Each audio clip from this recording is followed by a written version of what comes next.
네, 오늘장 선전략 시간입니다. 코스피, 코스닥 양시장 모두 어제 2% 넘는 급락세를 시현했습니다. 그리스 충격과 함께 실적에 대한 부담까지 안고 있는데요. 시장 어떻게 흘러갈지 미리 좀 점쳐보도록 하겠습니다. 위즈인베스트의 김영철 팀장, 김종효 위원과 함께합니다. 안녕하십니까? 네, 안녕하세요. 네. 그리스발 악재로 인해서 코스피, 코스닥 양시장 모두 급락세를 면치 못했습니다. 외국인과 기관도 오랜만에 동반 강한 매도가 나타났는데요. 시장 충격이 크네요. 어떻게 보시나요? 일단은 이번 주 같은 경우에는 변동성이 지속적으로 좀 확대될 가능성이 좀 높다라고 이제 좀 보고 있는 상황이고요.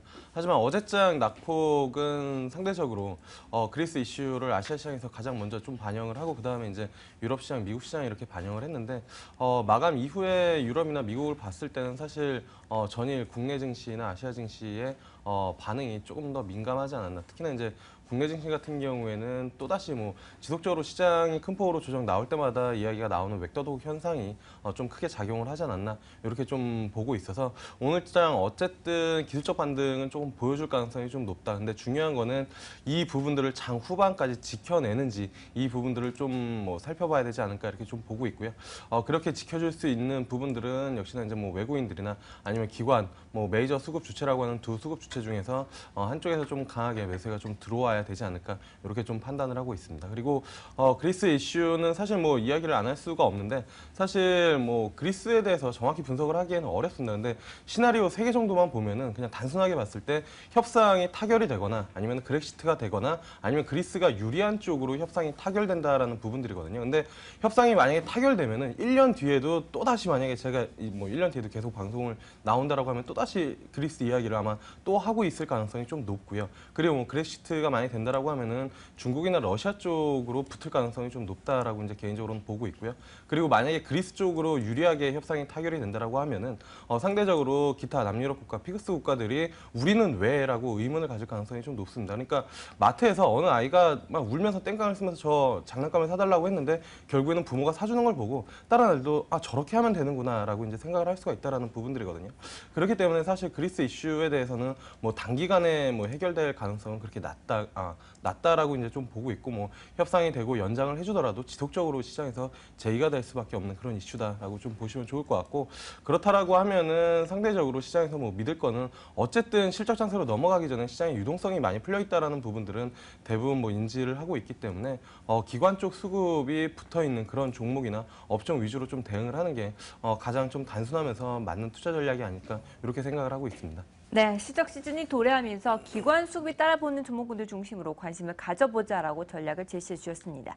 자, 일단 오늘부터 실적 시즌에 본격적으로 돌입을 하게 됩니다. 삼성전자 실적 발표를 코앞에 두고 있는 상황인데 다소 시장 전망이 어둡습니다. 120만 원까지도 이탈할 가능성을 점쳐지고 있는 상황인데 어떻게 보시나요? 사실 시장에서는 지금 7조에 대해서 이제 가장 좀 중요하게 영업이익 7조를 이제 가장 중요하게 좀 보고 있지 않나 이렇게 좀 보고 있고요. 개인적으로도 이제 좀 그렇게 보고 있습니다. 이제 증권사 쪽에서는 6조 후반대 또한 두 증권사 정도에서는 가이던스로 내놓고 있는데 일단은 7조 정도를 맞춰준다라고 하면은 갤럭시 S6에 대한 부진보다는 어쨌든 연초부터 그러니까 작년 4분기, 1분기, 2분기까지 이렇게 좀 추세적인 어쨌든 반등을 좀 보여주니까 실적 기준으로 반등세가 이어준다라는 부분들에 시장이 조금 더 포커싱을 할 가능성이 좀 높다라고 좀 보고 있고요. 만약에 7조를 하회한다라고 하면은 그 부분들마저 신뢰도가 깨지면서 사실 하반기 전략적 스마트폰에 대한 부분들도 시장에서 그렇게 긍정적으로 아직까지는 받아들이고 있지 않는 그런 상황이고 마이크론으로 비롯한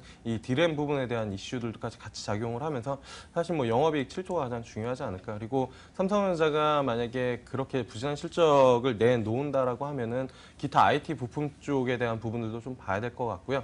그리고 이제 이후에 3분기, 4분기 같은 경우에는 환율이 얼만큼 그 실적 부분들을 방어를 해주는지 그러니까 신제품이나 아니면 정말로 영업을 잘해서 실적을 뽑아내기보다는 환율 부분들이 얼마나 커버를 해주는지 이 부분들을 좀 봐야 되지 않을까 이렇게 좀 보고 있습니다. 네, 환율에 따라서 또 부담감을 안고 신흥국 통화들이 약세를 보이니까 그런 부분까지 염두에 두셔서 실적 점쳐보시기 바랍니다. 대신증권에서는 6조 7천억 원까지 일단 바라보고 있네요.